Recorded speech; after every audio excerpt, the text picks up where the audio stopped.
Hey guys, tonight we begin with the remarkable lives and even more remarkable near-death experiences of medieval mothers.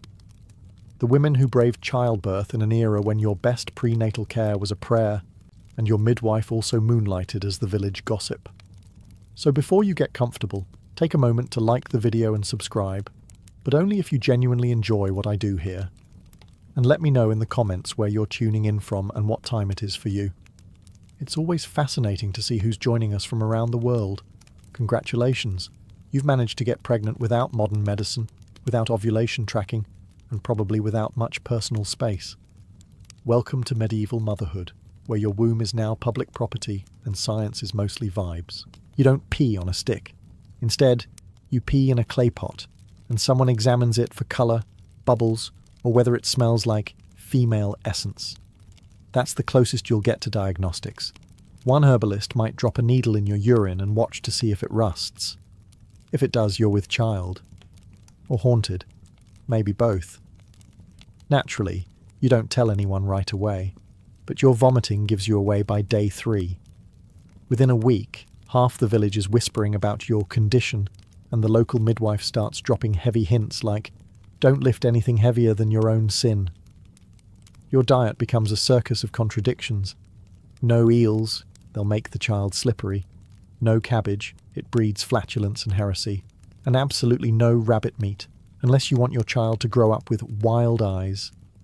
You're instead advised to eat white bread, apples, and whatever the neighbour's goat didn't finish. Someone gives you a charm made of lead. Another insists on hanging wolf's fur above your bed. Your mother-in-law hands you a walnut carved with the Lord's Prayer and says it protected her through 9 births. 6 survived, which by medieval standards is practically bragging. You're warned not to look at the moon, lest your baby be marked. Don't step over dogs. Don't think sinful thoughts, especially about Brother Oswin the young monk. Definitely don't laugh during storms. Everything leaves a mark. The local priest advises confession, just in case your moral failings are contagious. You sit politely through a sermon about Eve and temptation, all while clutching a dried toad some healer gave you for womb balance. That's not a euphemism. It's literally a toad, sewn into a pouch, worn on your hip. Your husband? He's thrilled. Probably. He celebrates by drinking too much ale and boasting about how his seed took root. He won't be there for the delivery, of course. Childbirth is women's work. And witchcraft. But mostly work. And so you wait, charm-laden, frog-adjacent, and mildly terrified. Welcome to your first trimester, where the medical consensus is, don't anger God, and maybe drink some warm milk. So you're expecting, and unlike today, there's no prenatal yoga, no glowing bump pics, and definitely no baby shower, where people gift you artisanal pacifiers. Instead, your medieval prenatal care package includes superstition, guesswork, a handful of roots, and a stern midwife who smells like garlic and knows all your secrets. First things first, your health. The village healer suggests you stay warm but not too warm, move but not too much, and think pleasant thoughts unless they involve men. In short, avoid doing anything that might upset your humours. Yes, humours. Those charming bodily fluids that medieval doctors believed controlled everything from pregnancy to personality. You're mostly phlegm now, apparently. Congratulations. Your prenatal vitamins come in the form of plants with questionable reputations. Rue, fennel, mugwort. You're told to boil them into tea, but no one mentions side effects. Side effects include nausea, fainting, and hallucinations of St. Margaret telling you to lie down. St. Margaret is the patron saint of childbirth. She's very busy. As your belly grows, your midwife begins visiting more frequently, mostly to make sure you haven't done anything stupid, like ride a horse, look at a wolf, or speak Latin. These are all considered high-risk behaviours. You're supposed to stay calm, avoid storms, and never, under any circumstances, witness an execution. Apparently that can scare the baby crooked. Of course, executions are the town's main form of entertainment, so staying away is harder than it sounds. And then there's your emotional state. You're told that sadness leads to sickly babies, which is a little tricky given your medieval reality. To boost morale, women gather to sing hymns and gossip. They also tie red ribbons around your bedposts, hang garlic in the rafters, and sometimes sleep on the floor in case demons are attracted to your scent. How comforting. The baby's movement? That's called quickening, and when it happens, everyone treats it like a royal event. You're congratulated, kissed, and possibly sprinkled with holy water just to be safe.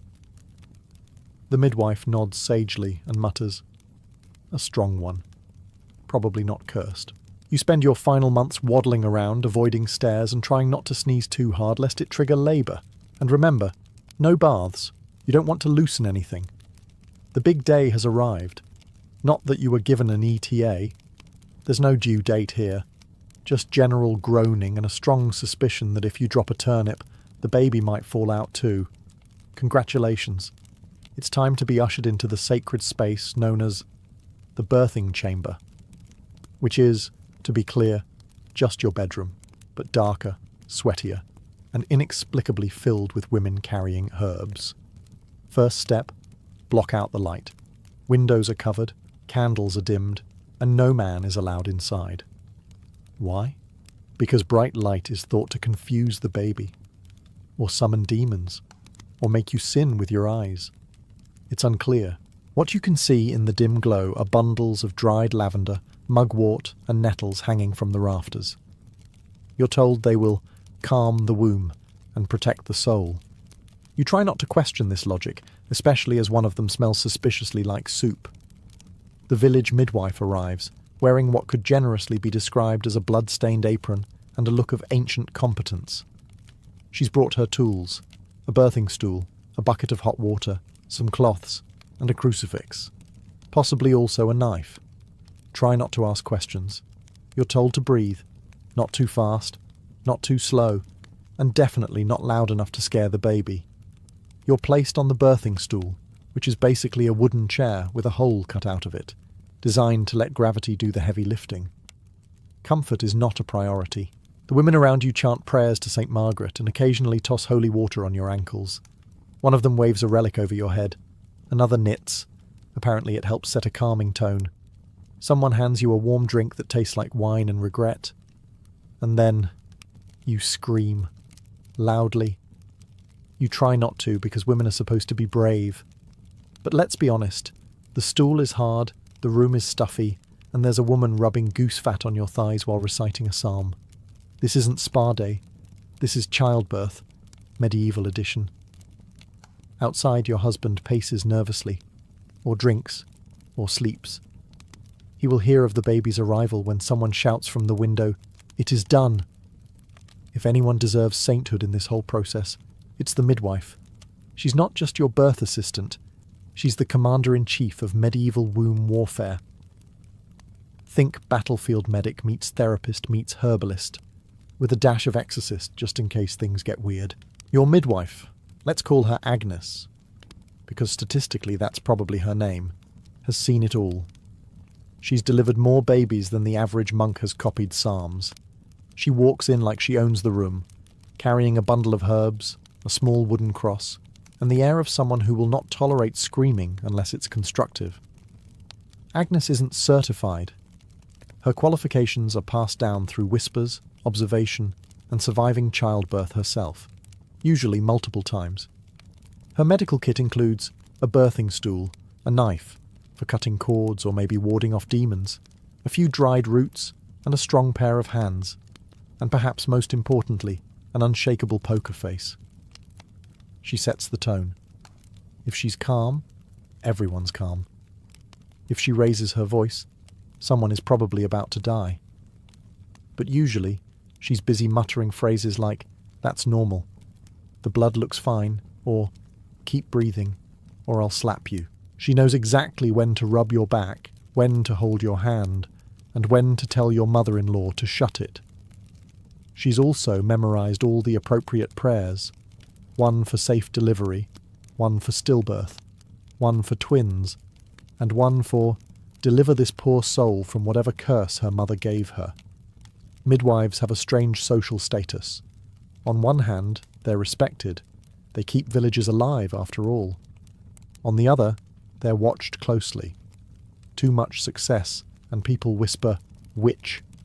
Too many deaths, and people whisper, bad omen. Basically, if you're a woman who knows too much and doesn't cry during thunder, you're already on a list. And yet Agnes shows up, every time. Rain or snow, plague or famine. She's been there for all of it. Breech births, stillbirths, births where a goat randomly wandered in. She doesn't flinch. She's the closest thing to a hospital you'll ever get. And when the baby finally comes, she doesn't celebrate. She wraps the child, nods once, and moves on. Another miracle. Another Tuesday. Thank you, Agnes, you chaotic medieval goddess. Ah yes, pain relief, that mythical concept your 21st century brain keeps hoping for. Sadly, you were born 700 years too early for epidurals, anesthesiologists, or even a mildly competent glass of wine. In the Middle Ages, the prevailing philosophy was, pain builds character, and if childbirth didn't hurt, God wouldn't have designed it that way. Thanks, theology. You, dear mother-to-be, are expected to endure labour with a sort of grim dignity. Screaming is permitted, but only if it sounds holy. Wailing too loudly might attract demons. Or worse, your neighbours, who will definitely talk about it at market. But wait, there are remedies. Sort of. First, there's holy relics. Someone presses a splinter from St. Margaret's femur into your palm. Is it real? Who knows? Does it help? Not in the slightest, but at least you now have a reason to clench your fist in agony. Next up, herbal brews. You're handed a steaming concoction of valerian, mugwort, and something that smells like despair. It tastes worse than it smells, and halfway through drinking it, you begin to wonder if pain relief just means distracting your taste buds while your uterus stages a coup. You might also be encouraged to bite on leather, wood, or a tightly woven cloth. Not for medical purposes, of course. It just keeps you from scaring the other pregnant women. For those suffering particularly long labours, there's the old favourite, chanting the right prayers at the right volume in hopes that God will fast-track your case through divine triage. Bonus points if a priest is nearby. Penalty points if he looks terrified and leaves. And finally, the midwife's hands. Surprisingly effective, but not because of technique. More because she's old, strong, and very persuasive. She says things like, "Don't be a coward," or "Your grandmother had 12," or simply, "Push, or I'll curse you myself." In short, your pain management options are as follows: hope, prayer, and the dulcet tones of distant livestock. But don't worry, the agony will pass. Eventually. Probably. Maybe. And if all goes well, you'll be rewarded not with rest, but with immediate breastfeeding and zero postpartum care. Because in the medieval world, the moment you give birth, you're back to being useful again. So, how long will this take? You ask the midwife, hopeful. She responds with a cryptic grunt and a prayer to St. Anne, which is not exactly encouraging. Welcome to medieval labour, where time has no meaning, and pain is measured in rosary cycles. Could take 2 hours. Could take 2 days. Either way, you're in it now, and no one brought a sundial. You sit on the birthing stool, then lie down, then squat, then pace, then kneel, then curse, then return to sitting, because the other options make your knees sound like a bag of walnuts. Every time you shift positions, the midwife claims it's to help the child find its way. You begin to suspect the baby's using a medieval map, full of dragons and dead ends. The room grows hot, then cold, then hot again. Time stretches. Is it still Tuesday? Does Tuesday exist? Is this even your house anymore? The women around you keep the mood light by casually discussing previous labours. One of them gave birth during a thunderstorm and claims her son can smell lightning. Another insists that if you rub lard on your lower back and shout the psalms backward, the baby will slip right out. No one tests this. Meanwhile, your uterus continues its slow, thundering drumbeat. The contractions arrive like drunk knights at a feast, unpredictable, loud, and impossible to ignore. You try counting them. You lose track. You try singing between them. You lose your will to sing. Eventually, you just stare at the wall and begin naming the cobwebs. One is definitely moving. Every so often, someone brings you broth, or tells you you're doing great, or suggests you relax. That person is then removed from the chamber for their safety. There are no clocks, just the flickering of the candle, the sweat on your brow, and the constant presence of the midwife, who somehow still hasn't blinked. Then, without warning, the chaos intensifies. The midwife leans in. She nods. It's time. But time for what exactly? Hope? Glory? Internal collapse? Doesn't matter. Your body takes over now, and you're about to push a tiny medieval citizen into a world of mud, superstition, and goat-based nutrition. Congratulations. You've reached the climax of eternity. Your husband, let's call him Wulfric, because of course his name is Wulfric, is not in the room. That's by design. In medieval times, childbirth is firmly a women's domain, and men are kept outside, away from the screaming, bleeding, praying, and all-around chaos, mostly for their protection, and everyone's patience. Wulfric is currently pacing in the courtyard, whispering to the local priest, fingering his prayer beads like he's trying to start a fire. He has no idea what's going on inside, but he assumes it involves lots of blood, maybe some screaming, and possibly Saint Margaret descending from heaven to assist personally. He wasn't invited into the birthing chamber, and frankly, no one wants him there. Men faint. They panic. They ask unhelpful questions like, "Is this normal? And should it be making that noise? And can someone fetch me a chair?" No. Wulfric's job is moral support from a safe distance. He's expected to pray, pace, and look worried, ideally in that order. If he really wants to help, he can slaughter a chicken for the post-birth stew, or fetch clean linens, or stop bothering the midwife every 20 minutes with, "Is it here yet?" The only exception to this ban is if you die. In that case, Wulfric might be allowed in to say goodbye, look dramatically stricken, and then immediately remarry your cousin within a fortnight. But let's not get ahead of ourselves. Back inside, the women are doing just fine without him. You're being fanned with a goose wing, the midwife is muttering incantations, and the village herbalist has just spilled something green and sticky near the fireplace. Everything's going according to plan. Meanwhile, Wulfric continues pacing, flanked by older men who nod sagely and say things like, "It's in God's hands now," or "My third wife survived one just like this." No one dares suggest going inside.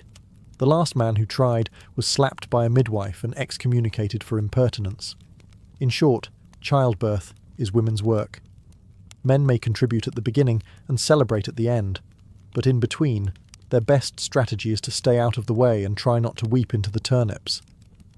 After hours, possibly days, and of contractions, panting, praying, and wondering if your bones are slowly turning inside out, the moment finally arrives. You are now entering the main event, actual childbirth, medieval edition. Spoiler alert, it's messy. You're either squatting, lying on a straw-stuffed mattress, or seated on the sacred birthing stool, which sounds ceremonial but is really just a wooden toilet seat with ambition. Gravity is your friend. Sort of. Mostly it's just rude. The midwife, a battle-hardened woman with forearms like blacksmiths, positions herself with the calm confidence of someone who's done this hundreds of times, often with one hand and a soup ladle. She tells you to push, and you do. Then you push again, and again, and again, until you're fairly sure your soul is also trying to exit. There are no encouraging wail sounds or epidurals, just the rustle of fabric, the stifled gasps of other women, and the occasional chant. The priest outside mumbles a quick prayer. The chickens outside the window don't care. The baby, apparently, is on its own timeline. Then, suddenly, a shift, a cry, a splash, a collective intake of breath, and with one final, ungodly effort, you deliver what feels like a cannonball wrapped in slime. The baby emerges, screaming like a drunken minstrel. The midwife catches it with the casual grace of someone catching a falling turnip. She immediately declares the sex, gives the child a quick inspection to make sure it has all the expected limbs, and slaps its bottom, not for health, but for tradition and general medieval satisfaction. You? You're panting, sweating, possibly hallucinating Saint Bridget, but you're alive. And somehow, so is this tiny, goo-covered, red-faced person wailing in your arms. The cord is tied with linen thread. Eventually, it will be cut using a knife that may or may not have recently been used to gut fish. But hey, antiseptic isn't invented yet, so what's the worst that could happen? You've done it. You've given birth in the Middle Ages, and no one fainted, no one died, yet, and your name will now be whispered with awe among the village women, unless the next baby comes in 13 months, in which case you'll be back on the stool sooner than you think. You've given birth, but there's no crying, no midwife declaring the sex. Just silence. In medieval times, stillbirths are tragically common, and terrifying not only for emotional reasons but spiritual ones. Because here's the catch. If your baby isn't baptized, their soul won't go to heaven. It might not even make it to purgatory. Instead, they end up in limbo, which is like a cosmic waiting room with no toys, no snacks, and no exit. Naturally, this causes panic. The midwife immediately shifts from calm birth attendant to emergency priest in training. She dashes for the holy water, or at least water someone once called holy. If there's none around, wine, river water, or spit will do in a pinch. The theology is flexible when salvation's on the line. If the baby shows even a hint of life, a twitch, a gasp, a noise resembling a hiccup, it's considered alive. Just barely. Which means you can baptize it. And they will. Instantly. Often before the cord is even cut. In nomine patris, they mutter, urgently splashing a few drops on the baby's head. You're not even sure who's doing the baptizing anymore. The herbalist? A goat herder? Your cousin Mildred? Doesn't matter. Anyone can perform a valid emergency baptism. Yes, even women. Yes, even illiterate ones. Salvation waits for no credentials. But what if the baby is clearly stillborn? Now you're entering theological bureaucracy. Some communities practice a desperate ritual called baptism of intention, essentially saying, "We meant to baptize them, God." Others believe in baptism by desire, or even conditional baptism, just in case the baby was secretly alive for half a second. Of course, the Church debates all this endlessly, as only medieval theologians can. Meanwhile, grieving mothers are left clutching bundles of silence, unsure whether to name their child, or simply bury them under a tree and pray no one talks about it. You're exhausted, devastated. But the midwife, while solemn, is practical. She washes the baby, wraps it. If baptism was achieved, the infant is treated like a tiny saint. If not, well, the village priest will mutter something vague and hopeful during burial. It's the best they can offer. And somehow, life, in all its messy uncertainty, goes on. Congratulations. You've just survived childbirth in the Middle Ages. This means you've earned a hot bowl of something vaguely edible, a weak prayer of gratitude, and now, utter abandonment. Postpartum care in the medieval world is a bit like being handed a newborn and then shoved out the castle gates with a cheerful, "You'll figure it out."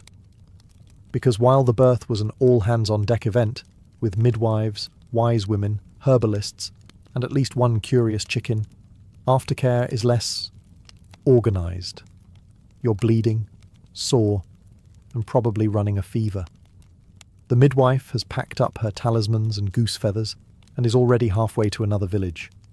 Your husband is now more interested in celebrating the new heir, Red, drinking heavily with his brothers, than checking on your stitches, which, by the way, don't exist.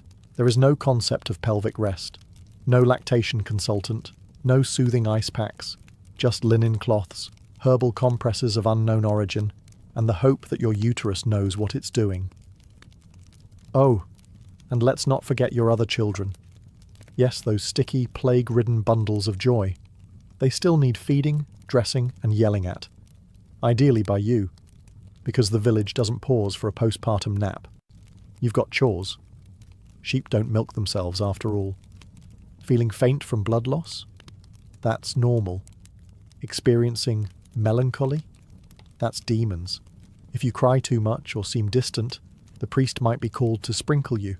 If that doesn't work, it's probably because you didn't pray hard enough during labour. Again, best of luck.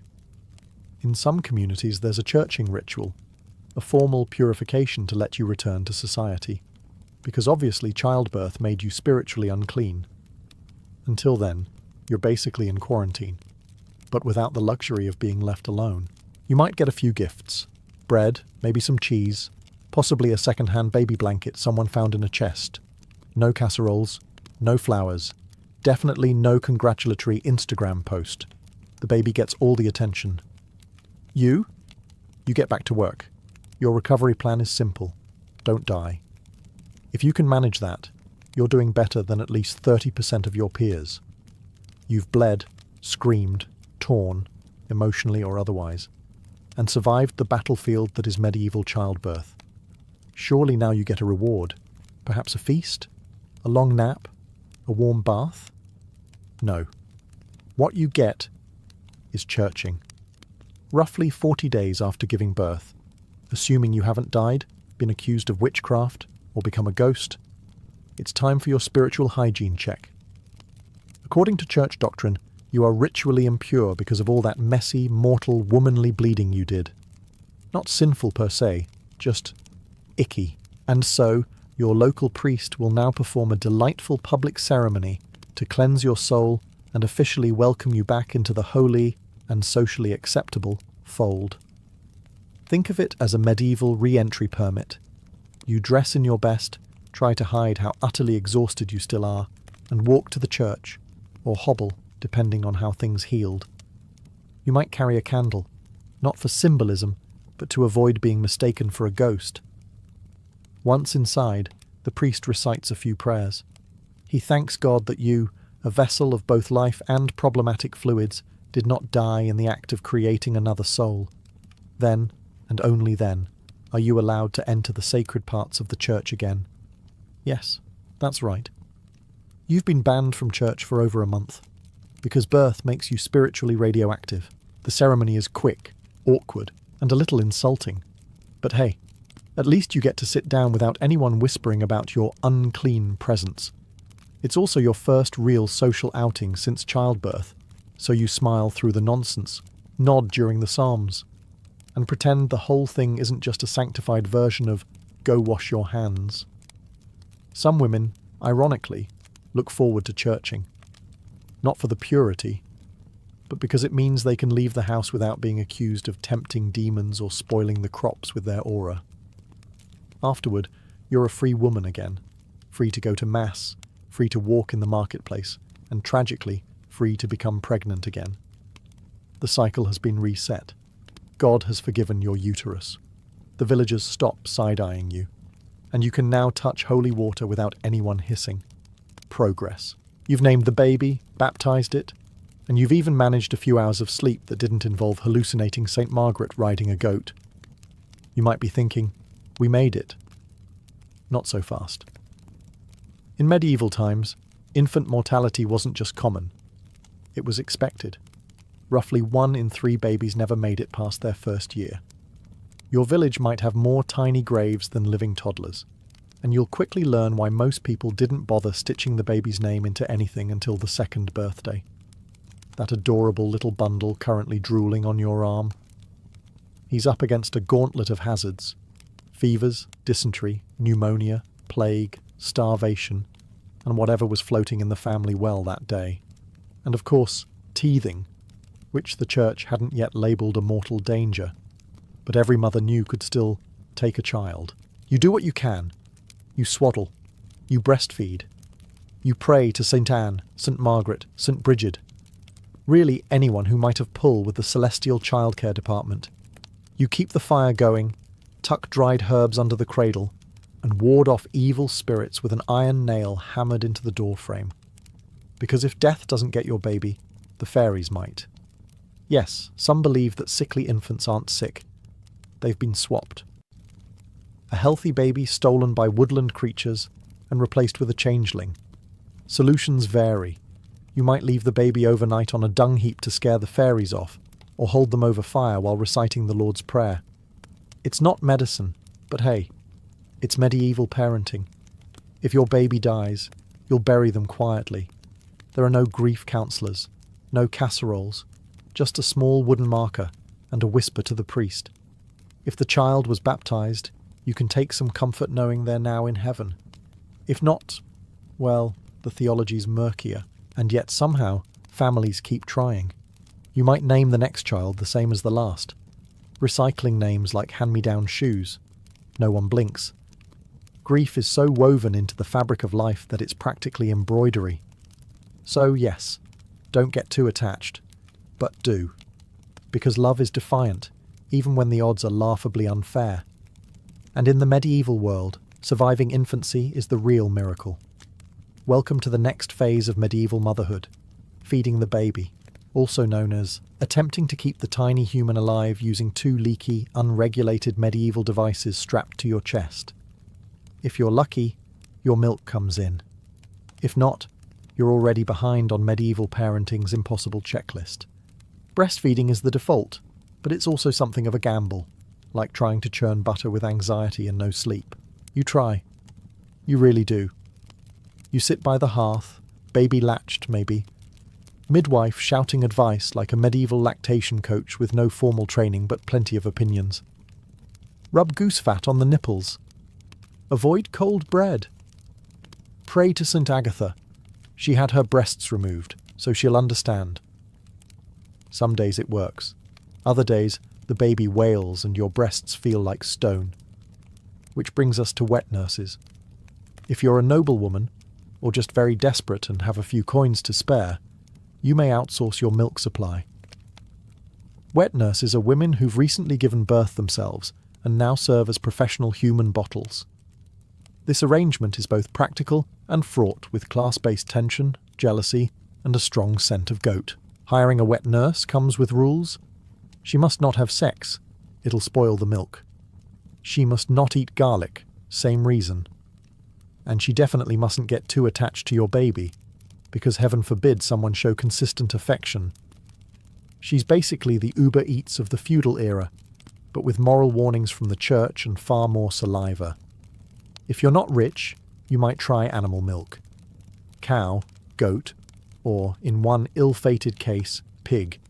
But without refrigeration or sterilization, it's really just an elegant way to invite dysentery into the cradle. Feeding schedules? There aren't any. You feed when the baby cries or when your breasts start leaking through your only chemise. Growth charts don't exist. You eyeball it. He seems less shriveled than yesterday, is about as scientific as it gets. And let's not even begin to discuss weaning. That's a whole separate gamble involving gruel, chewed bread, and occasionally wine-soaked cloth. Still, if your baby is gaining weight, breathing steadily, and not vomiting up demons, you're probably winning. You've survived childbirth, avoided infection, navigated wet nurses and ghost babies, and even been officially uncleaned by the church. Surely now you can enjoy a few peaceful years of parenting? Absolutely not. Because this is the Middle Ages, and your uterus is seen less as a personal organ and more as a communal production facility. You are expected to conceive again. Soon. Preferably before you've even fully healed from the last one. There is no concept of family planning, unless you count the family planning to just hope for a boy this time. Contraception, when it exists, ranges from unreliable to flat-out disturbing. Things like sheep intestines, bitter herbs, or vague prayers to saints who are notably not gynecologists. Your husband, meanwhile, has been very patient. A full 40 days of abstinence while you were ritually impure. And now he's ready to resume his noble duties, which mostly involves lying down and contributing approximately 30 seconds of effort to the next potential heir. You, on the other hand, just managed to stop leaking from all available body parts and were really hoping for a year off, maybe a pilgrimage, or a nap. But no, the clock has reset, and your fertility is once again the village's favourite topic. If you're lucky, you'll go a few months without quickening, That's the medieval euphemism for fetal movement, not an enchanted Highlander duel. But don't get too comfortable. Statistically, you'll be pregnant again within 18 months. Your midwife is already making mental notes. The priest's eyes twitch every time you walk into church, as if he's wondering how soon he'll be sprinkling holy water on another screaming red blob. And your older children are now being trained to help raise their future siblings. Because that's what siblings are for. Free labour and funeral attendance. You've entered the rhythm of medieval motherhood, a dance between diapers, death, and divine forgiveness. And there's no exit until menopause or plague. And yet, despite the pain, danger, and absolutely bonkers medical advice, you press on. Maybe because of faith, maybe because of love, or maybe because it's the 14th century and there's not much else to do. Either way, the cycle begins again. Cue the ominous lute music. You're exhausted, stitched, sore, and vaguely sticky. But somehow, there's a baby in your arms. A real, living one. Breathing, squirming, screaming like it owns the place. And despite everything, the herbs, the prayers, the curses, the blood, the unhelpful menfolk standing outside, it's here, alive. And that's a miracle. Because in the Middle Ages, childbirth was a bit like medieval dice. You rolled, and you hoped not to land on death by fever, breech horror, or possession by womb spirits. The church might have said it was divine providence, but any woman who survived it knew better. This was survival against all odds, stitched together with instinct and sheer stubbornness. The midwife, bless her sharp elbows, pats your head like a proud blacksmith inspecting her finest horseshoe. The priest offers a half smile, clearly unsure whether to say congratulations or thank God you're not dead. You glance down at this red, squishy creature and think, how on earth do I keep you alive? You have no manuals, no paediatricians, no baby monitors. Just intuition, breast milk, and an ancient talisman dangling near the cradle to keep demons at bay. Parenting, but medieval edition. And yet, something inside you knows you'll try, again and again. Because even though your world is filled with mud, firewood, and diseases with names that sound like tavern curses, this tiny heartbeat changes everything. It's hope bundled in linen, a future wrapped in mashed peas and potential. Soon, the neighbours will arrive with bread, superstitions, and unsolicited advice. The wet nurse will show up. You'll be told to avoid eels, butter, strong emotions, and songs in minor key. All for the baby's health, of course. You'll try to make sense of it. But for now, in this flickering half-light, you breathe. You cradle. You cry a little. Because for all the superstition and sorrow you made it, and if someone asks you how it felt, really felt, you'll never quite have the words. Because in a world where everything is dangerous and nothing is guaranteed, birth wasn't just a process. It was a rebellion, a miracle. Every time. Picture yourself in the middle of the 19th century. You're standing in the heart of Manchester or Birmingham, and the world smells like coal smoke and damp wool. The Industrial Revolution has locked you into a routine of 12-hour shifts, smog-choked skies, and streets so filthy that the idea of fresh air feels like a myth. For most working families, leisure doesn't exist, until one piece of technology changes everything: the railway. When railroads spread across Britain, they didn't just move coal and steel, they moved people. And for the first time, they moved ordinary people. Before the railway age, the seaside was the exclusive playground of the wealthy, aristocrats who had been told by their doctors that sea bathing could cure everything from gout to melancholy. They travelled in horse-drawn coaches to coastal towns like Brighton, staying in elegant villas and sipping mineral water as if it were liquid gold. But trains democratised the shoreline. Suddenly, a factory worker with a week's wages in his pocket could pack up the family, hop on a carriage, and by the afternoon be staring at the endless horizon of the English Channel. Brighton was the first star of this new leisure culture, thanks in no small part to the Prince Regent, later King George IV, who had turned the town into his playground decades earlier, with the exotic onion-domed Royal Pavilion. But now, Brighton's beaches weren't just for the fashionable elite. Blackpool soon followed, transforming from a quiet fishing village into the mecca of mass seaside holidays. By the 1850s, it was lined with piers, dance halls, and the famous Blackpool Tower, an Eiffel Tower imitation with more donkey rides than Paris could ever dream of. What's remarkable is how quickly the seaside went from medicine to fun. At first, Victorians still clung to the belief that sea air was medicinal, that salt water could cleanse not just the body, but the soul. But when you give working families sunshine, ice cream, and a chance to escape the choking city, something magical happens. The seaside became a release valve for the pressures of industrial life, a place where children could run wild, men could loosen their collars, and women could finally breathe without inhaling coal dust. The seaside holiday was born not in the mansions of the aristocracy, but in the steam and smoke of the railway age, and Britain would never look at leisure the same way again. Once trains made the coast accessible, seaside towns were transformed almost overnight. Places that had been sleepy fishing villages or modest spa towns suddenly found themselves overrun with day trippers, weekend families, and vacationing clerks eager to trade soot for salt air. Entrepreneurs wasted no time. They built piers that stretched dramatically into the sea, not just as docking platforms, but as playgrounds, lined with tea rooms, arcades, concert halls, and even small theatres. A stroll down the pier became as much a part of the holiday ritual as paddling in the surf. Blackpool is the perfect example of this transformation. Before the railway, it was little more than a cluster of cottages on the Lancashire coast. But once the tracks connected it to the industrial towns of northern England, Blackpool reinvented itself. By the 1870s, it boasted the famous North Pier, followed by Central and South Piers, each adding its own blend of entertainment, brass bands, fortune tellers, and even early amusement rides. Eventually, the iconic Blackpool Tower would rise, modelled after Paris's Eiffel Tower, dominating the skyline and drawing in millions of visitors. Brighton too leaned into its royal glamour.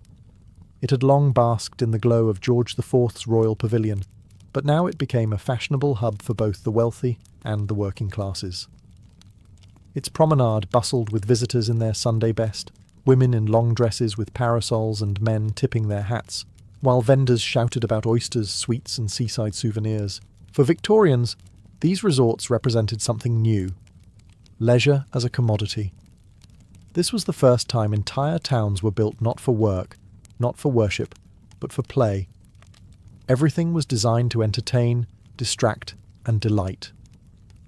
Families could rent a modest boarding house, eat fish and chips wrapped in paper, and feel for a few days like they belonged to a different world. The strict rules of industrial life, the bell of the factory, the relentless hours, gave way to a more playful rhythm of donkey rides, seaside bands, and ice cream eaten before dinner. And perhaps most importantly, seaside resorts gave Victorians something they had never really experienced before: the idea of escape, a physical and psychological break from the grind of their everyday existence.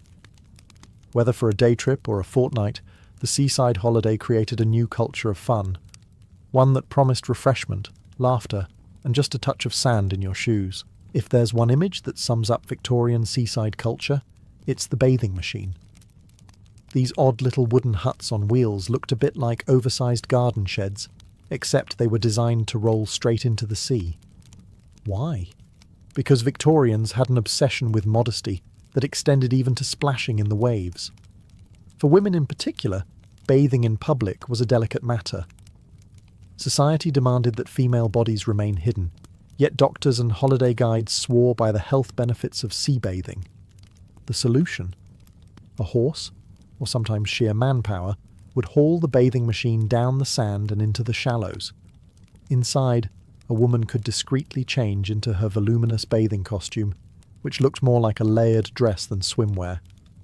When ready, she would step out directly into the water, shielded from curious onlookers by the structure itself. Some bathing machines were luxurious, outfitted with steps, handrails, and even curtains to ensure maximum discretion. Others were little more than rickety boxes. For men, the rules were looser. At some resorts, they were allowed to strip down to the waist and run straight into the waves. But even then, Victorian etiquette usually demanded some form of modest costume. The days of modern bikinis were, needless to say, still a century away. The real enforcers of seaside morality were the so-called dippers. These attendants, often strong women in coastal towns, helped guide bathers into the surf, sometimes quite literally dragging them into the waves for maximum invigoration. To a Victorian bather, the cold shock of the sea was believed to jolt the system into better health. To us, it probably felt more like punishment. Bathing machines soon became iconic features of every respectable beach. In Brighton, Scarborough, and Blackpool, they lined the shores like caravans at a festival. Holidaymakers accepted them not just as practical, but as essential. Without them, the whole notion of a family-friendly seaside outing would have been scandalous. Of course, the strictness of the rules began to loosen by the late Victorian era. Resorts that catered to working-class families were more relaxed, and young people soon found ways to flirt, splash, and enjoy the waves beyond the eyes of propriety. Still, the bathing machine stands as a perfect symbol of Victorian seaside life. Half leisure, half repression, and fully peculiar. No Victorian seaside holiday was complete without a stomach full of sugary delights and a turn on the sand with a donkey. Resorts quickly realised that fresh air alone wouldn't keep people entertained, so they filled the beach with food stalls, novelty rides, and treats that became synonymous with summer. Ice cream, for example, was a true sensation. The credit often goes to Carlo Gatti, a Swiss-Italian immigrant who helped popularise the idea of serving ices to the masses. Previously, chilled desserts had been luxuries reserved for the wealthy, since ice itself had to be cut from frozen lakes and stored in insulated ice houses. But by the mid-19th century, better transport and the clever use of ice imports meant that a humble factory worker could hand his child a penny lick, literally a small glass dish of ice cream meant to be licked clean and returned. Health regulations weren't exactly a thing yet. Hygiene was optional, but the thrill of cold sweetness on a hot day was unforgettable. And then there were donkey rides. Imagine being a child from the industrial north, stepping onto a sandy beach for the first time. The sea looks endless, the horizon impossible. And then someone offers you the chance to climb onto a small, slightly grumpy donkey and plod along the shoreline. It was the highlight of countless Victorian children's holidays. Donkey rides became so iconic that postcards from Blackpool, Brighton and Scarborough often featured rows of donkeys in their tacky saddles, waiting for eager riders. Other treats included sticks of rock candy, hard sugar sweets with the resort's name spelled right through the middle, and oysters, which at the time were cheap street food rather than luxury dining. Vendors pushed carts along the promenade, hawking gingerbread, fish and chips and peanuts. The seaside became a carnival of tastes and smells, a place where even a modest family could afford a little indulgence. Of course, the moral guardians weren't always pleased. Religious critics sometimes muttered that seaside fun distracted workers from their duties or encouraged idleness. But for the families trudging home, sunburnt and sticky-fingered, those donkey rides and ice creams weren't moral lapses, they were memories. The Victorian seaside was built not just on the promise of health and sea air, but on the sheer joy of simple pleasures, sweet, salty, sandy, and just a little bit silly. If the beach was the stage, then the pier was the theatre of the Victorian seaside. These wooden structures reached dramatically into the sea, offering not only a place to promenade, but also a hub of entertainment that defined the holiday experience. Walking out onto a pier wasn't just about the view, it was about entering a different world, one where the only purpose was pleasure. The first piers were simple walkways, giving visitors a chance to stroll above the water and catch a cool breeze. But it didn't take long for entrepreneurs to realise that piers were prime real estate for amusements. Soon they were lined with tea rooms, concert halls, penny arcades, and even small theatres where comic singers and music hall performers entertained the crowds. In some resorts, brass bands played daily, filling the air with jaunty tunes as children tugged at their parents' sleeves for another sweet or a turn at the hoopla stalls. Blackpool led the way with its North Pier in 1863, later followed by Central and South Piers. Each had its own distinct personality. The North was elegant, appealing to middle-class families who wanted refinement with their sea air. The Central was noisier, packed with shows and rides, and the South embraced spectacle, with dancing and variety acts. Brighton's West Pier and Palace Pier soon became equally famous, drawing throngs of holidaymakers eager for seaside glamour. The pier was also the perfect place for people watching.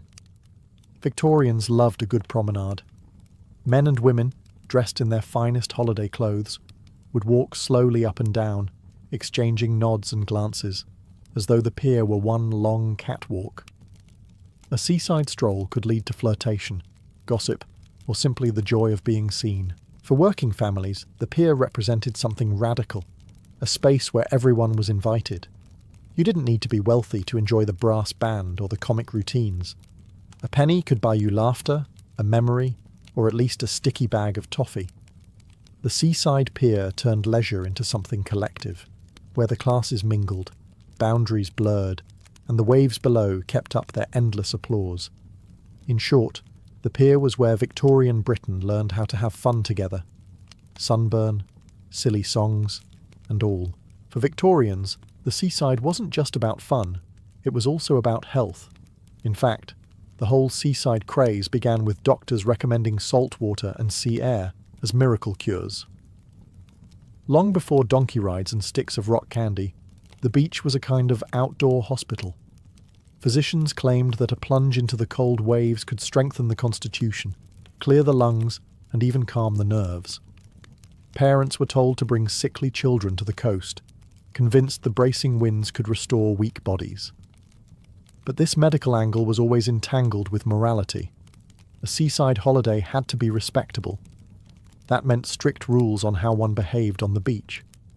Men and women were often segregated into different bathing areas. Even walking along the promenade came with a code of conduct.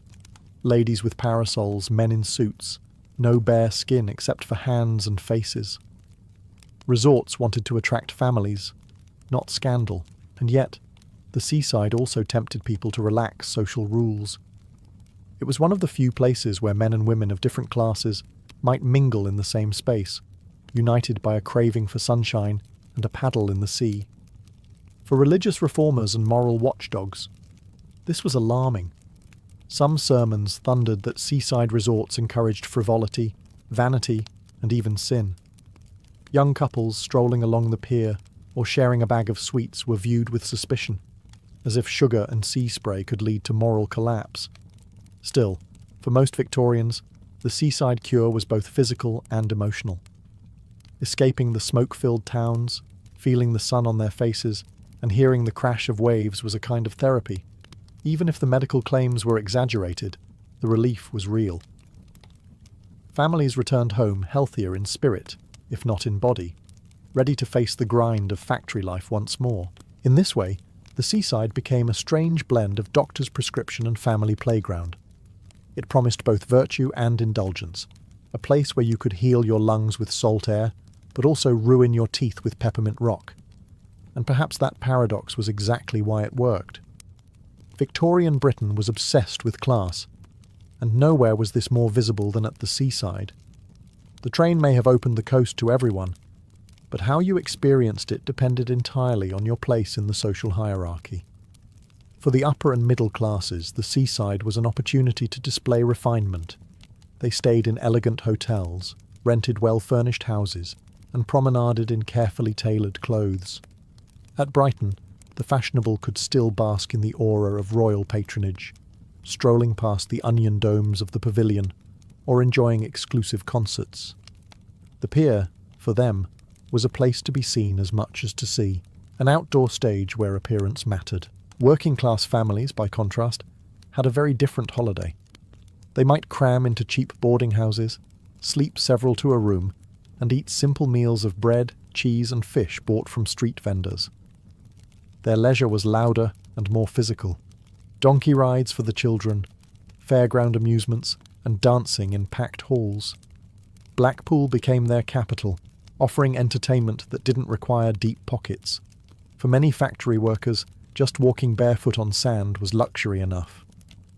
Naturally, the classes sometimes rubbed shoulders, and not always comfortably. Middle-class visitors complained about the rowdiness of working-class holidaymakers. Too much drinking, too much singing, too much laughter. But there was no escaping the fact that the seaside was one of the few spaces where class barriers softened. A clerk and a mill worker might both ride the same donkey or lick the same sticky ice cream. The waves, at least, didn't care about social rank. Yet resorts also learned to separate clientele.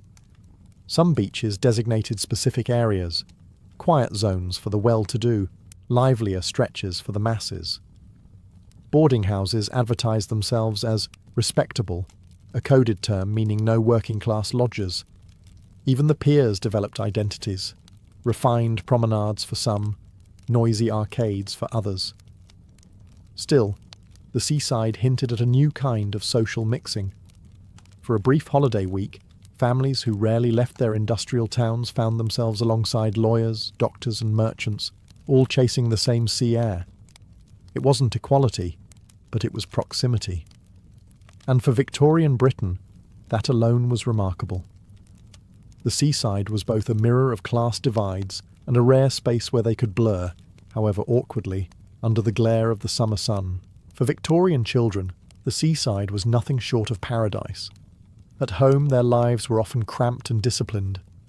In the factory towns, streets were dirty, play was limited, and fresh air was scarce.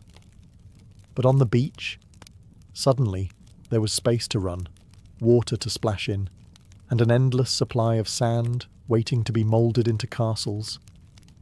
For many working-class children, their first sight of the ocean was a revelation, an adventure that etched itself into memory forever. Donkey rides were, of course, a classic highlight. A penny or two could buy a child a slow, wobbly trot along the sands, clutching the reins as though commanding a mighty steed. Donkeys became such icons of the Victorian seaside that families often posed for photographs beside them, proof that their little ones had truly done the seaside. And when not on donkey back, children scurried about with tin buckets and wooden spades, digging moats or attempting ambitious sand fortresses destined to collapse with the tide. But it wasn't all innocent play. Parents and guardians often viewed the beach as a kind of natural nursery, a place where children could be toughened up. Sea bathing was prescribed for even the youngest, with mothers and dippers dunking squirming toddlers into the icy surf in the name of health. The screams may not have sounded joyful, but Victorians were convinced that the shock of salt water was good for a child's constitution. Entertainment tailored to children soon flourished. Punch and Judy puppet shows became seaside staples, with their slapstick violence and shrill voices drawing laughter from crowds of little ones. Vendors sold sticks of rock candy and gingerbread men, small luxuries that turned sticky fingers and smiling faces into permanent seaside memories. Middle and upper-class children, meanwhile, experienced the beach differently. Their play was more supervised, their bathing costumes more elaborate, and their amusements more genteel, pony rides, promenades, or carefully planned excursions with tutors and governesses. Still, the magic of the seaside cut across class lines. Whether building sandcastles or clutching an ice cream, children discovered freedom at the shore that simply didn't exist back home.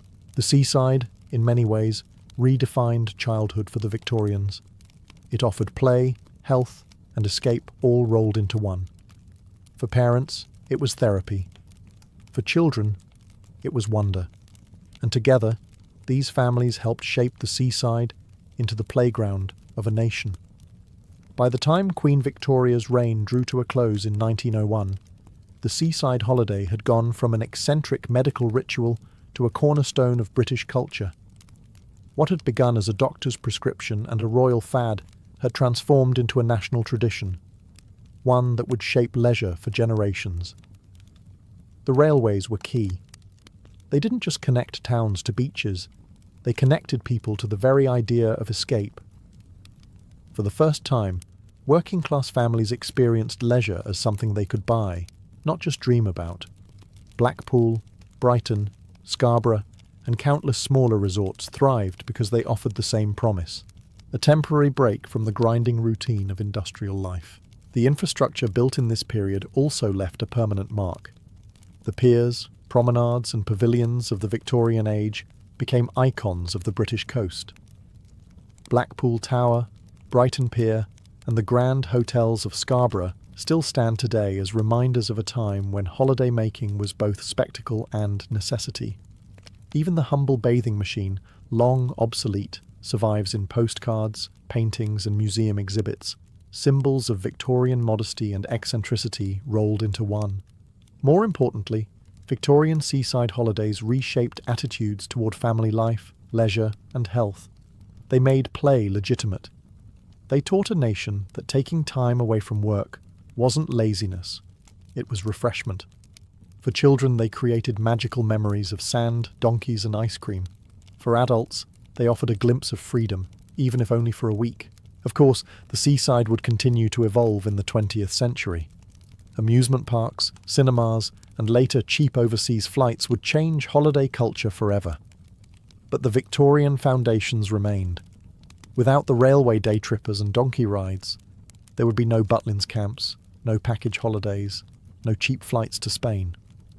The DNA of the modern holiday traces straight back to Brighton's promenades and Blackpool's piers. Today, when families still head to the beach for a weekend of sandcastles and fish and chips, they are echoing a ritual invented more than a century and a half ago. The Victorian seaside holiday was more than a moment of leisure. It was a revolution in how ordinary people thought about life, work, and joy.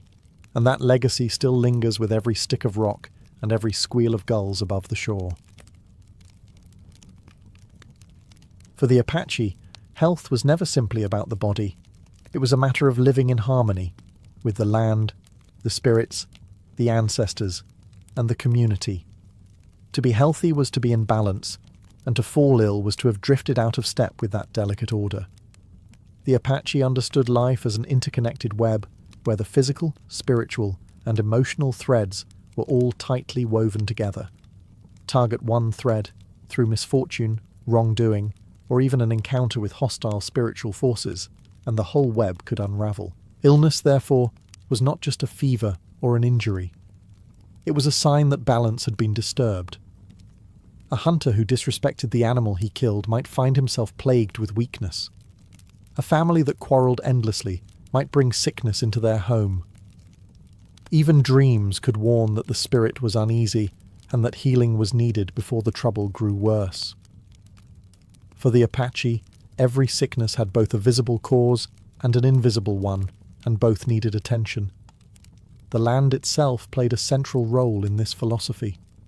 Mountains, rivers, animals, and plants were not seen as background scenery, but as living relatives, each with its own spirit. To harm nature carelessly was to wound oneself. To treat the earth with respect was to invite her healing powers. This meant that healing could never be confined to a single patient. It was a communal and environmental effort, a restoration of the larger balance in which the individual lived. At the heart of this worldview stood the medicine men, guardians of harmony and interpreters of imbalance. They were not only healers of the body, but also mediators between the human and spirit worlds. When illness struck, people sought their guidance not just for a cure, but for an understanding. Why has this happened? What must be done to restore balance? This perspective shaped every healing practice that followed, whether through herbs, chants, sand paintings, or ceremonies. The true goal was never only to ease pain or fight disease. It was to mend the broken threads, to bring the individual back into alignment with the community, the earth, and the unseen world. For the Apache, healing was not a quick fix. It was a journey back into harmony, a reminder that health was not owned, but shared. In Apache tradition, the medicine man was more than a healer. He was a spiritual guide, counselor, and protector of the community. His role combined the duties of a doctor, a priest, and a storyteller, yet it went even deeper. He was the one entrusted with knowledge passed down through generations, knowledge of herbs, chants, and ceremonies that maintained the balance of life itself. Becoming a medicine man was not a casual choice. It required years of apprenticeship, learning from elders who carefully selected their students. Apprenticeship was long and rigorous, involving memorization of sacred chants, understanding the spiritual significance of each herb, and mastering rituals that demanded precision. Every gesture, every word, every symbol had meaning. A mistake could lessen the power of a ceremony, or worse, invite harm instead of healing. Medicine men were also chosen for their calling. Sometimes, a vision or dream signaled that an individual was destined for this path. Illness or a brush with death could also mark someone as spiritually gifted, believed to have touched the world of the spirits and returned with new insight. From that moment, their life became dedicated to serving others. Their responsibilities extended far beyond the sick room. A medicine man might be asked to bless a hunting party, protect warriors before battle, or preside over ceremonies marking life's milestones. He maintained the songs and stories that linked the Apache to their ancestors and to the natural world. His chants weren't simply words, they were bridges between realms, calls to the spirit forces that governed health and harmony. The community placed immense trust in medicine men, yet they carried heavy burdens. Healing was not always guaranteed, and failure could bring doubt or blame. Still, the medicine man was a central figure, embodying both hope and continuity. His presence reminded people that sickness, loss, or fear were never faced alone. There was always someone standing between them and the unseen, striving to bring balance back. In the Apache worldview, medicine men were not miracle workers in the Western sense. They were guardians of tradition, channels of sacred knowledge, and keepers of balance. Their power came not from themselves, but from their ability to align human life with the greater harmony of the universe. Among the Apache, the natural world was not just a backdrop, it was a pharmacy, a sacred storehouse of medicine. Every plant, root, and mineral had potential power, and the knowledge of how to use them was carefully preserved by medicine men and women. Healing the body often began with healing herbs, gathered respectfully from the land. Plants were chosen not only for their physical properties, but also for their spiritual associations. For example, sage was used to cleanse and purify, both in body and in spirit. Juniper berries could treat stomach troubles, but were also burned to ward off negative forces. Yucca, a plant with deep roots in Apache daily life, provided soap, shampoo, and poultices for wounds. Each plant was seen as a living ally, with its own spirit, deserving of gratitude and care when harvested. Preparation of these remedies was never casual. Herbs might be brewed into teas, ground into powders, or applied as poultices to the skin, but they were rarely administered alone. A medicine man would often combine them with prayer, song, or ritual, ensuring that the treatment worked on both the physical and spiritual levels. Healing was never considered complete unless both body and spirit were addressed together. The act of gathering the herbs was itself part of the ceremony. Plants were often collected at certain times of day or specific phases of the moon in locations believed to hold particular power. Offerings, such as a pinch of cornmeal or a whispered prayer, were left as thanks. This reciprocity underscored a key Apache belief. Taking medicine from the earth required respect and balance, not exploitation.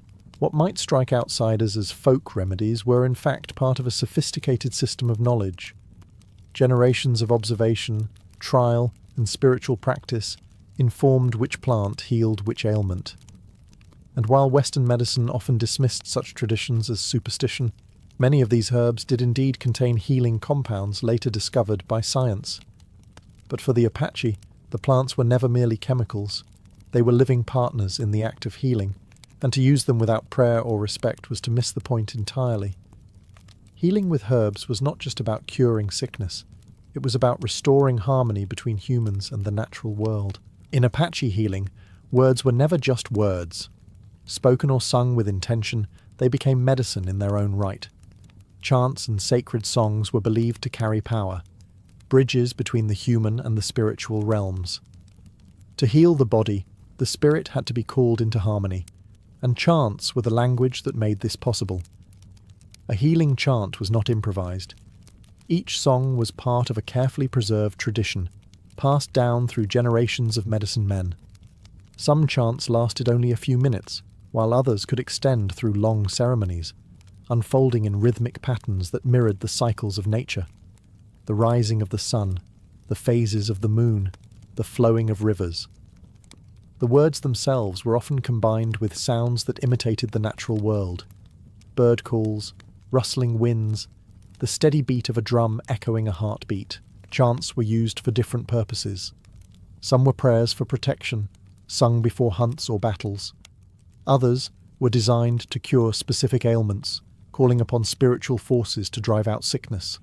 Still others were ceremonial, tied to major rituals like the sunrise dance, which marked a girl's passage into womanhood and was filled with songs celebrating renewal and strength. Importantly, these chants weren't just performed to the patient, they involved the community. Families and friends might join in, reinforcing the sense that healing was not an individual struggle, but a collective act of support. To hear the chant was to be reminded that one was not alone in illness, but surrounded by harmony in sound. The power of these songs was amplified by belief. The Apache understood that words shaped reality. To speak was to call something into being. A chant wasn't magic in the sense of tricks, but in the sense of alignment. It ordered the world, set things right. Combined with herbs, sand paintings, or ritual acts, chants were the thread that tied all parts of healing together. Even today, many Apache songs endure. They continue to be sung at ceremonies, carrying forward the same conviction: that sound, rhythm, and sacred words can restore balance. In the Apache worldview, to heal with song is to remind the body, the spirit, and the community that they are one. Among the Apache, healing was never just about herbs and chants. It was also about images. Sand paintings, created with coloured powders of crushed stone, pollen, charcoal, and clay, became sacred tools in ceremonies designed to restore balance. They were not decorative art in the modern sense, but living prayers drawn upon the earth itself. A sand painting was usually made on the ground of a ceremonial lodge or an outdoor space prepared for ritual. Medicine men, assisted by apprentices, would carefully scatter coloured sands to form intricate patterns of figures, animals, and sacred symbols. Every line, every shade, carried meaning. These images represented the spiritual forces that governed health: holy beings, animals of power, and symbols of the four directions. By recreating these images, the healer invited these forces into the ritual, calling them to intervene in the patient's illness. The patient would often be placed directly upon the painting, seated or lying in its centre. In this way, the image became a kind of spiritual map, placing the sick person within a restored order of the universe. Chants and prayers accompanied the act, activating the design and weaving it into the larger ceremony. What made sand paintings so powerful was their impermanence. Once the healing was complete, the painting was destroyed, its sand brushed away or scattered to the wind. This act symbolized the transitory nature of sickness itself. Illness did not belong to the patient forever. It could be erased, just as the image was. The destruction also ensured that the painting's sacred power could not be misused outside the ritual. The symbols themselves were drawn from Apache cosmology. Animals like the bear or eagle, sacred mountains, or the rainbow might appear, each bringing its own protective or healing influence. To outsiders, the paintings may have looked like abstract art, but to the Apache they were blueprints of harmony, diagrams of the cosmos in miniature. Through sand paintings, healing became visible. It was not only spoken in chants or tasted in herbs, but seen on the earth itself. The patient, the healer, and the community could witness balance being restored before their very eyes. For the Apache, true healing was rarely a private act. It unfolded in ceremony, where the patient, the healer, and the entire community came together to restore balance. These rituals were more than treatments. They were sacred performances that bound people to each other and to the unseen forces of the world. Ceremonies could last for hours or even days, depending on the gravity of the illness or the purpose of the ritual. They combined song, prayer, dance, and symbolic acts, weaving together all the strands of Apache healing, herbs, sand paintings, chants, into a single, unified experience. The setting itself was carefully prepared, a ceremonial lodge or open-air space purified with smoke and aligned with the 4 sacred directions. Every detail mattered, because every detail reflected the cosmic order that healing sought to restore. Central to these ceremonies was participation. Healing was not a passive experience where a patient simply received treatment.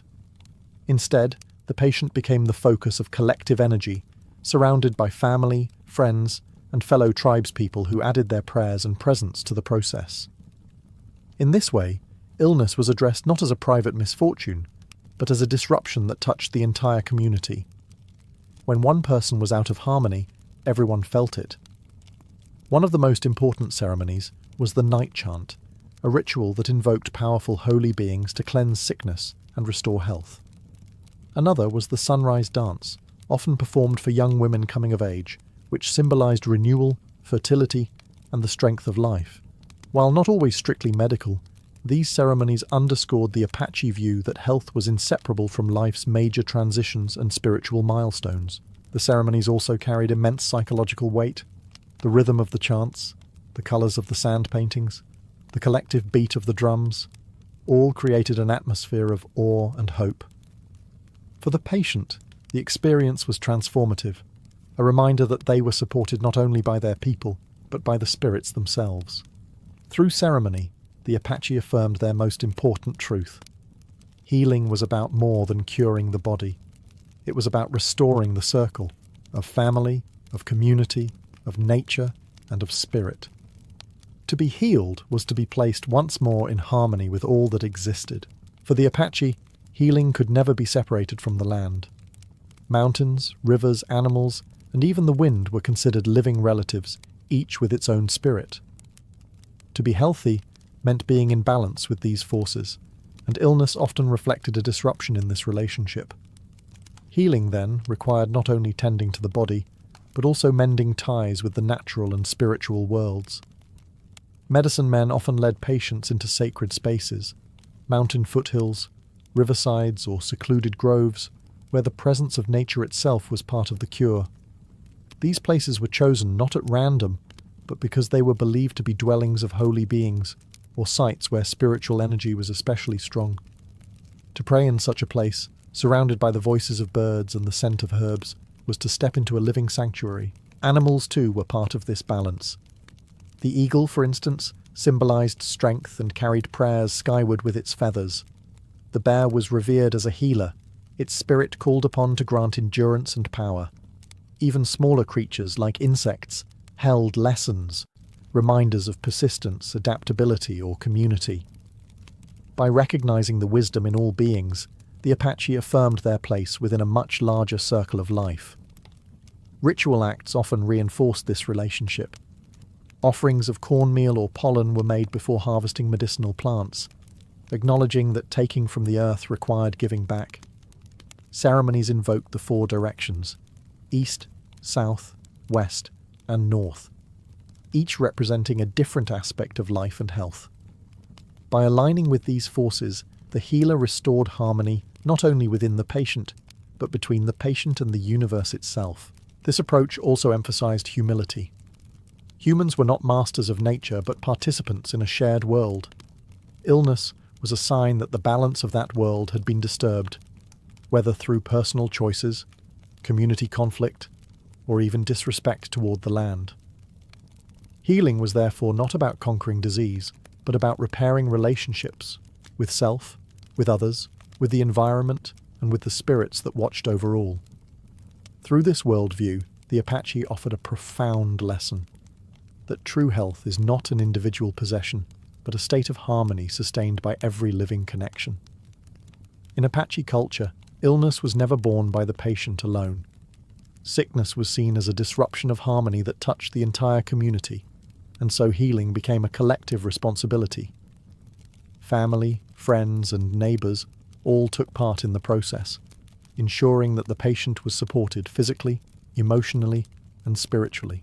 When someone fell ill, their family gathered not just to care for their body, but to provide constant presence and encouragement.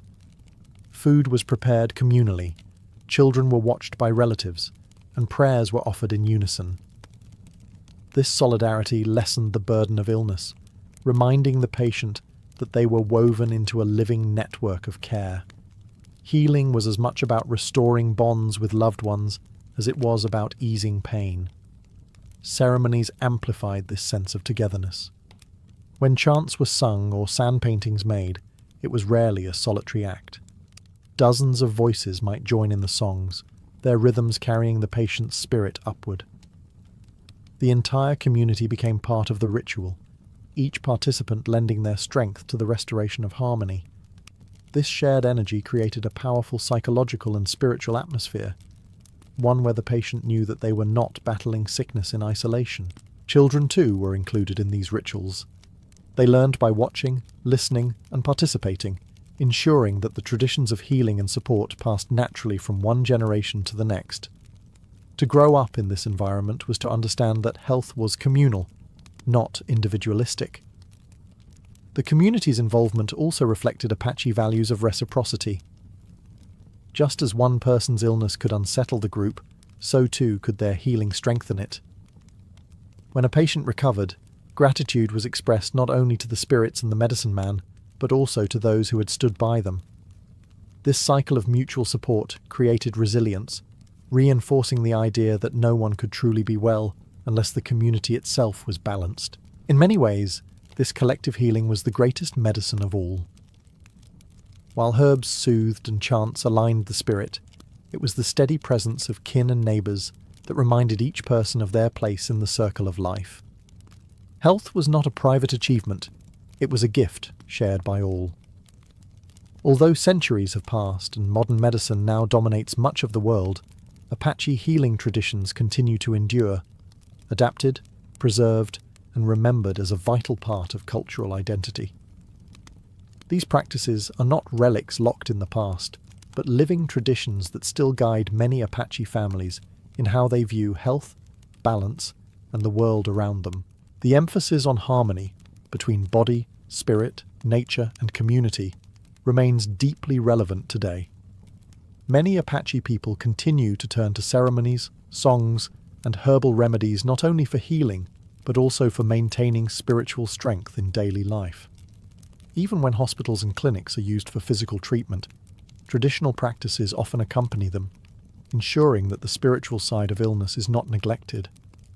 This dual approach reflects a belief that Western and indigenous medicines can coexist, each addressing different layers of the human experience.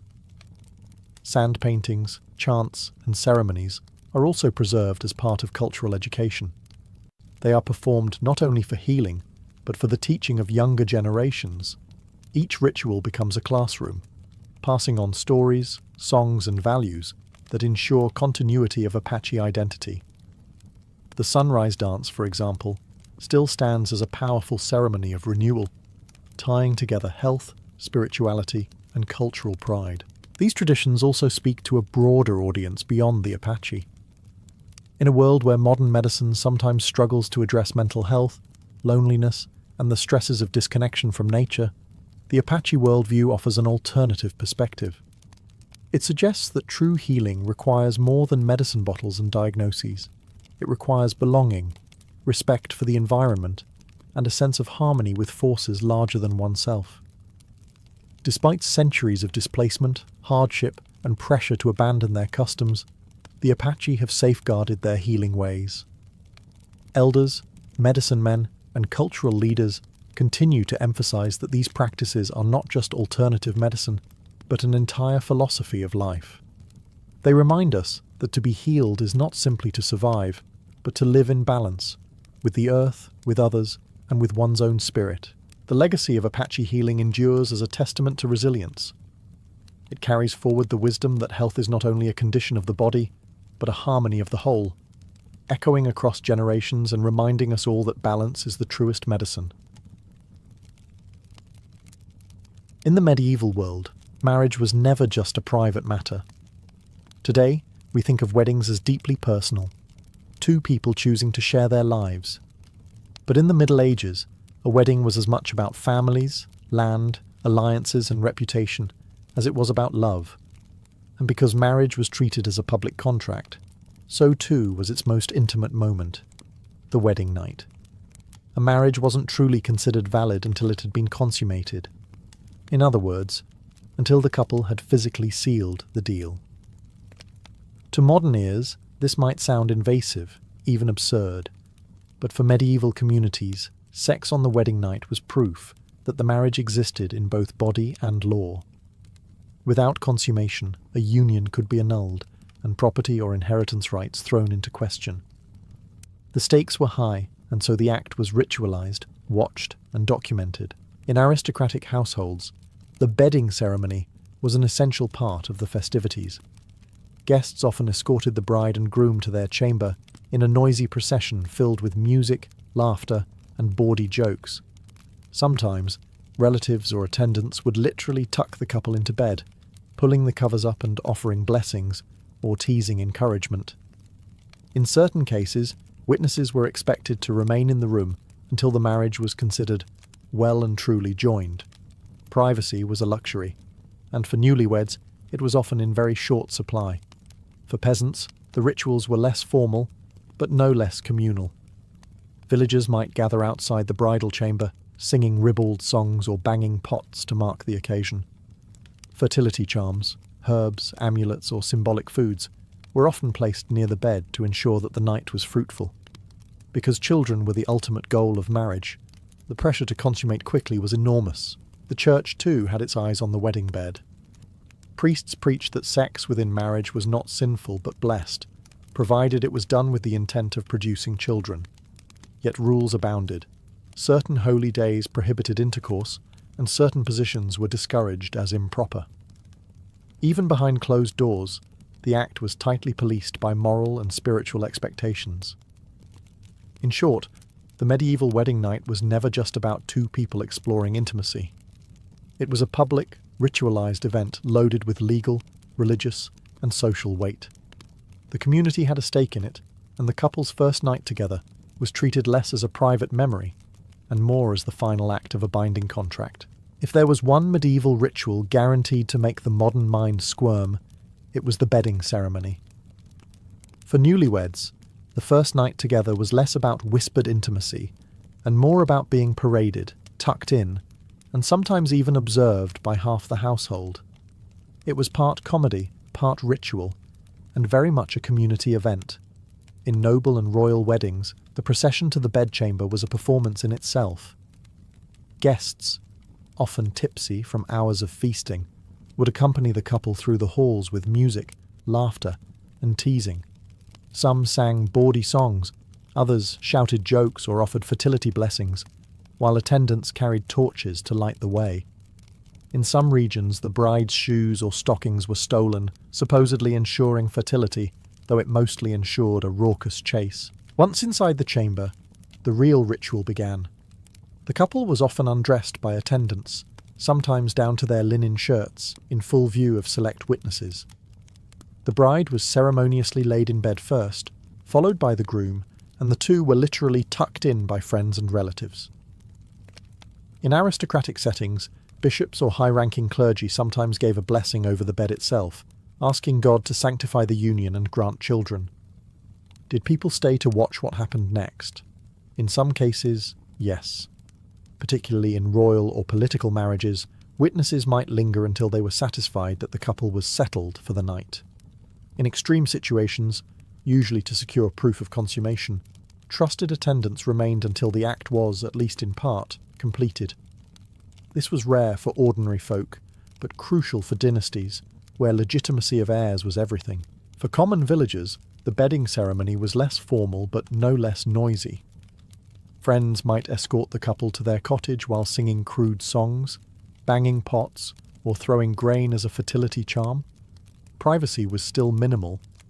Neighbours might shout jokes through the window or sneak peeks to ensure the marriage was properly begun.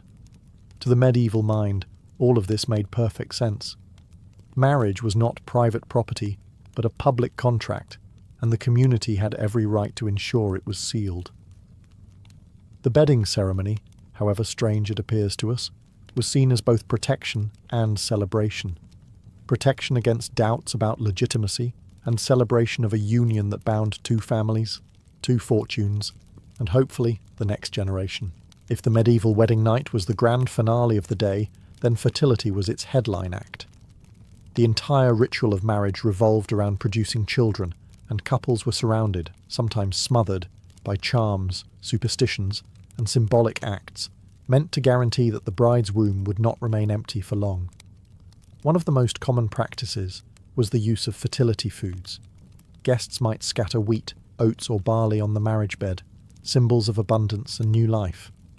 Bread and salt were also placed nearby to ward off bad luck and invite prosperity.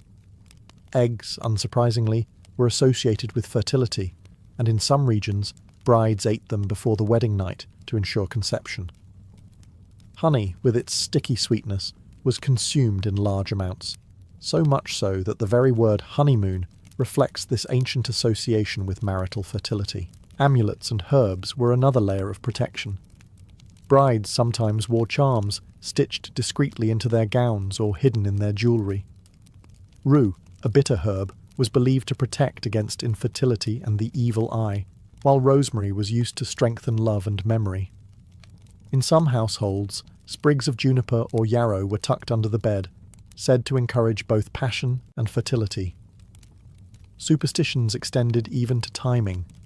Certain nights were considered more auspicious for consummation, while others, especially those falling on holy days or during Lent, were strictly avoided. To ignore these rules was to risk misfortune not just for the couple, but for the children they might one day have. The Church reinforced this idea, preaching that sex had to be carefully ordered, even within marriage. The community, never far away, also played its part in these superstitions. Friends and neighbours might place charms on the bedchamber door, or sing songs filled with references to fertility. Some even pelted the bridal couple with nuts or seeds, both fertility symbols, as they were led to bed. Privacy was minimal, but encouragement was abundant. For medieval couples, these traditions were not seen as optional or quaint. They were essential. Failure to follow them risked more than social embarrassment. It risked childlessness, a devastating outcome in a world where lineage, labour, and survival all depended on children being born. In the flickering torchlight of a medieval bridal chamber, fertility wasn't just hoped for. It was engineered, with charms, foods, and rituals meant to make sure the marriage bed did what it was meant to do. In medieval Europe, no aspect of marriage escaped the gaze of the Church, and the wedding night was no exception. While villagers and noble households had their fertility charms and raucous bedding rituals, the Church insisted on being the ultimate authority in defining what counted as proper consummation. To them, sex within marriage was not only a private act, but a sacred duty. The Church's stance was clear. The purpose of marital sex was procreation. Pleasure for its own sake was frowned upon, and any act that strayed from this reproductive mission was labelled sinful. Priests preached sermons that spelled out the rules of marital intimacy. Certain days of the week and liturgical seasons, such as Lent, Advent, or major feast days, were strictly off-limits. To break these taboos was to risk spiritual punishment, even if it meant delaying consummation. Even the mechanics of the act were policed. The missionary position, with the man on top, was preached as the only acceptable method, as it was thought to reflect natural order. Other positions were condemned as improper, or even against nature. Manuals circulated among clerics described, in startling detail, what couples could and could not do in bed. While it's doubtful every couple followed these prescriptions to the letter, the Church's influence loomed large, shaping attitudes and anxieties around intimacy. Confession also played a role. Newlyweds who strayed from these expectations could be questioned about their bedroom practices, making the wedding night not entirely private, even in the years that followed. The Church framed sex as holy, if done with the intent to create life, but shameful if it veered into indulgence. Couples were reminded constantly that their union had a higher purpose, filling the earth with children and securing the future of Christendom. This oversight served more than spiritual ends. By regulating consummation, the the Church also cemented its control over inheritance and legitimacy. If consummation could be proven, marriages were valid, heirs were legal, and dynastic claims secure. If not, annulments could be granted, alliances dissolved, and fortunes rearranged. In this way, the Church transformed the marriage bed into a battleground of morality and power. To the newlyweds, it might have felt like a night of personal discovery, but to priests and bishops, it was a sacrament, an act that bound two souls under divine authority, with rules that reached far beyond the bedroom. In the medieval world, consummation wasn't just an intimate act, it was legal evidence. The moment two bodies came together, a marriage passed from ceremony into binding contract. And because dynasties, inheritances, and land depended on that contract, proving consummation sometimes became a matter of politics, not privacy. Among royalty and nobility, witnesses were not merely tradition, they were insurance. Trusted attendants, midwives, or even clerics might remain in the room until they could swear that the couple had shared the bed as husband and wife. In the most high-stakes cases, like royal marriages, proof of consummation could determine whether an heir was legitimate or a marriage annulled.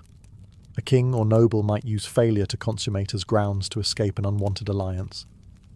Conversely, a bride's family needed evidence to ensure their daughter's union and their political advantage was secure. Physical tokens often came into play. The bridal sheets, once stained with blood, were sometimes displayed as proof that the marriage had been consummated and the bride was indeed a virgin. Families could preserve these linens as evidence in disputes.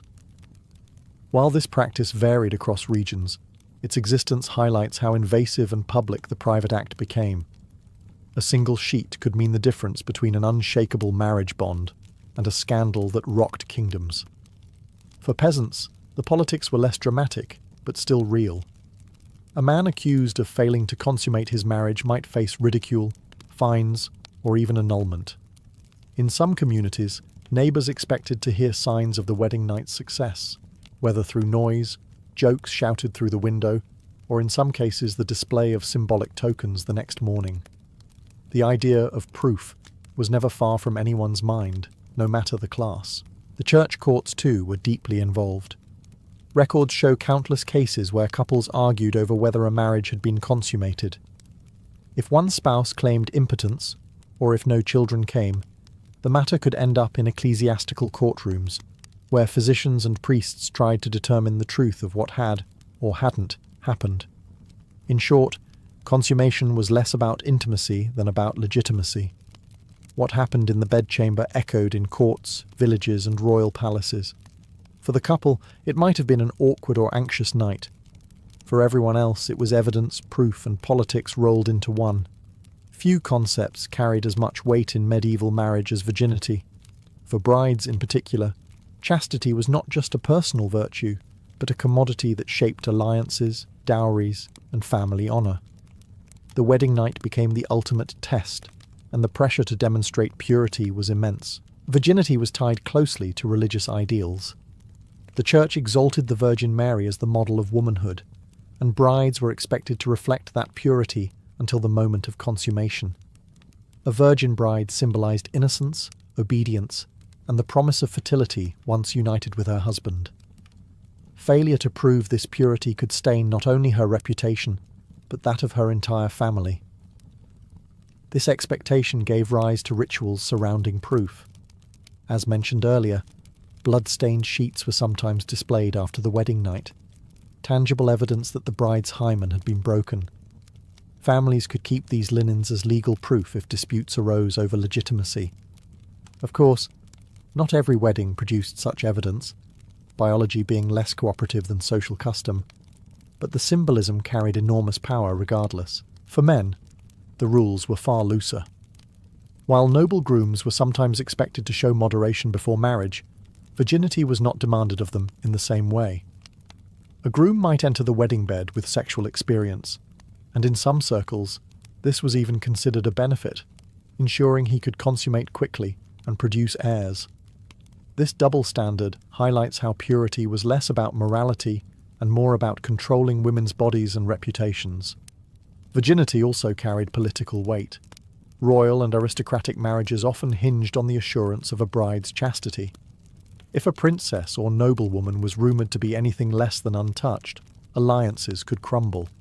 In some notorious cases, accusations of lost virginity were wielded as weapons to annul marriages or disinherit children. Yet the emphasis on virginity was not purely oppressive.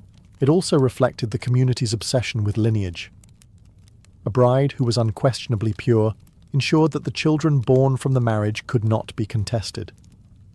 Virginity, then, was not only about moral ideals, but about securing bloodlines, inheritance, and political stability. On the wedding night, this expectation hung heavy over the chamber. For the bride, it was a test of her honour; for the groom, a confirmation of his rights; and for the families watching from outside, it was the seal on alliances that could shape generations.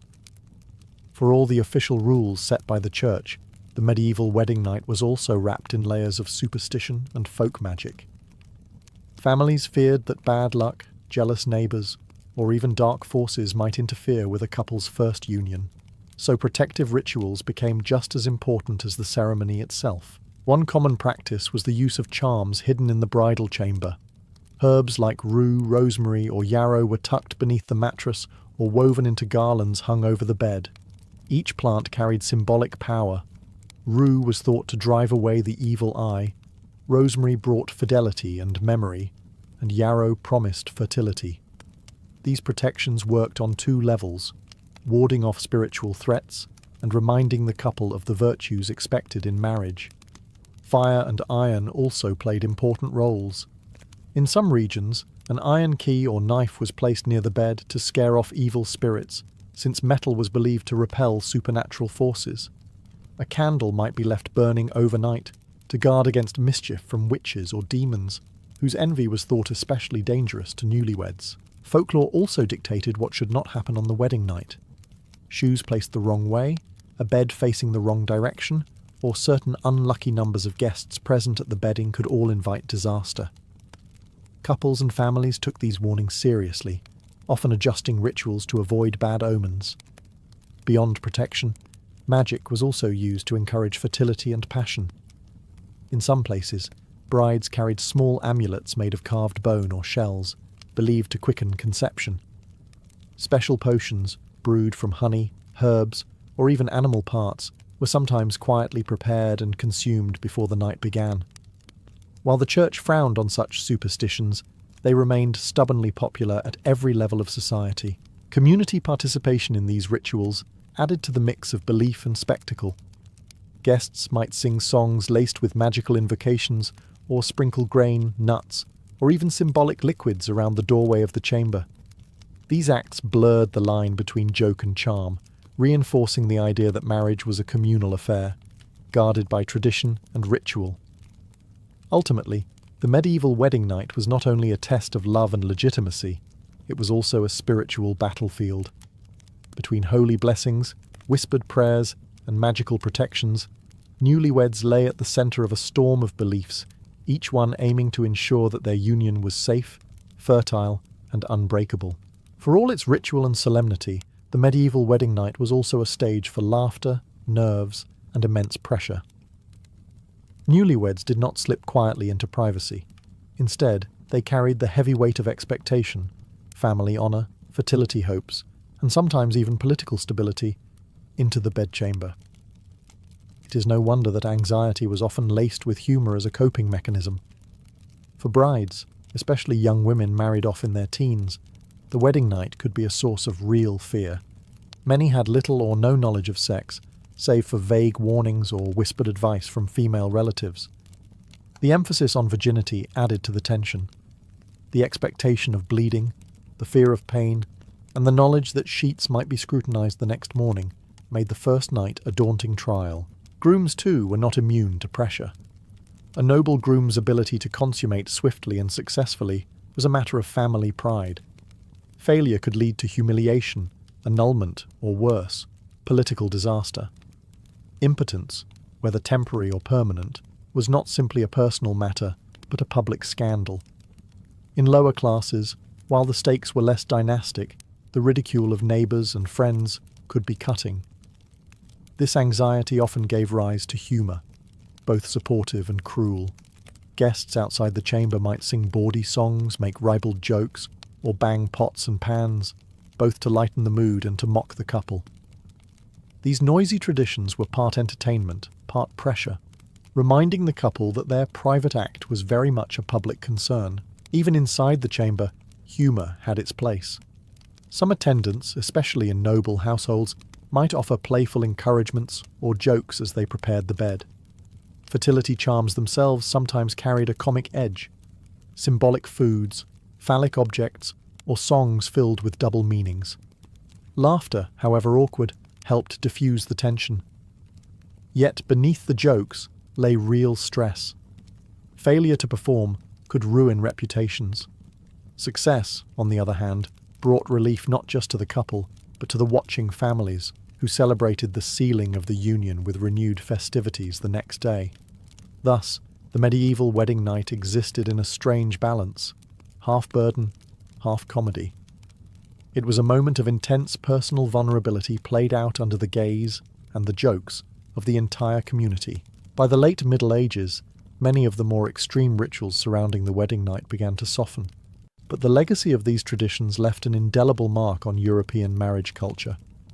What began as a highly public, ritualized moment gradually shifted towards something more private, though traces of the old customs lingered for centuries. Among the nobility, bedding ceremonies remained common well into the Renaissance, particularly in dynastic marriages where politics demanded proof of consummation. Royal weddings in France, England, and the Holy Roman Empire often ended with a formal bedding, complete with clergy blessings and witnesses ensuring that the marriage had officially begun. But over time, even monarchs sought more privacy, and the practice of staying to watch fell out of fashion, replaced by symbolic gestures rather than literal observation. In villages and towns, noisy traditions like serenading, pot banging, or tossing grain at the bridal chamber slowly gave way to lighter customs. Humour and fertility symbols persisted, but the level of intrusion waned. Instead of neighbours demanding proof, communities celebrated the couple the next day with feasts, dances, or games, trusting that the union had been properly sealed. The church, meanwhile, continued to exert influence, but even its grip relaxed in practice. Confessors still reminded couples of approved times and positions, but enforcement became more symbolic than literal. As Europe moved into the early modern period, ideas of romance and personal affection began to creep into the institution of marriage, changing how people viewed the wedding night itself. Yet the echoes of the medieval wedding night are still with us. The word honeymoon carries traces of the fertility rituals involving honey.